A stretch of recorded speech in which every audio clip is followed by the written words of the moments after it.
गरीब परिवारों के इलाज के लिए कुछ आप सोच नहीं सकते थे?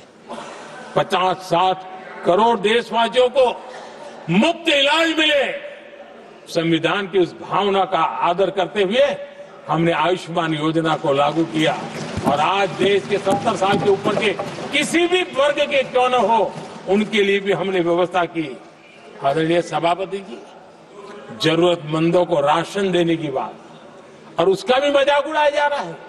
जब हम कहते हैं कि 25 करोड़ लोग गरीबी को परास्त करने में सफल हुए, तो फिर हमें सवाल पूछा जाता है कि आप गरीब को राशन फिर क्यों देते हो?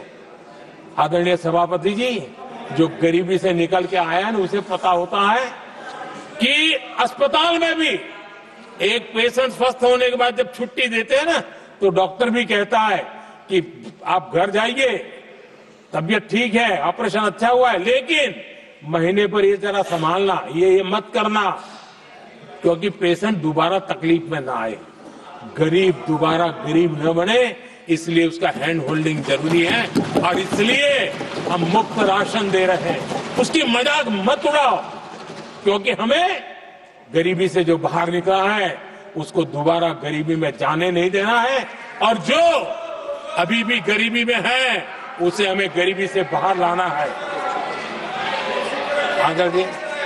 आदरणीय सभापति जी, हमारे देश में गरीबों का नाम पर जो जुमले चले, उसी गरीबों के नाम पर बैंकों का राष्ट्रीयकरण किया गया गरीबों के नाम पर।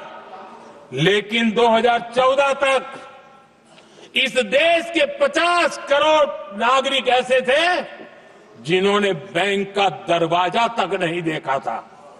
आदरणीय सभापति जी,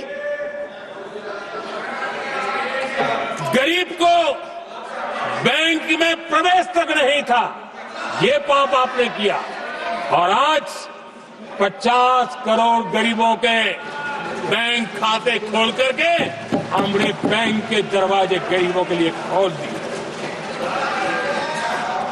इतना ही नहीं, ये एक प्रधानमंत्री कहते थे कि दिल्ली से 1 रुपया निकलता है तो 15 पैसा पहुंचता है, लेकिन उपाय उनको आता नहीं था। उपाय हमने दिखाया। आज दिल्ली से 1 रुपया निकलता है, 100 के 100 पैसे गरीब के खाते में जमा होते हैं। क्यों? हमने बैंक का सही इस्तेमाल क्या करना, बैंक का सही उपयोग क्या करना। माननीय सदस्य मोबाइल नहीं देखें।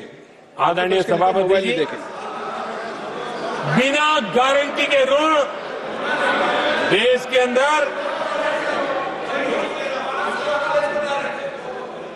जिन लोगों को बैंक के दरवाजे तक जाने की इजाजत नहीं थी, आज स्थापित सरकार का संविधान के प्रति जो समर्पण है ना, आज बिना गारंटी वो बैंक से लोन ले सकता है।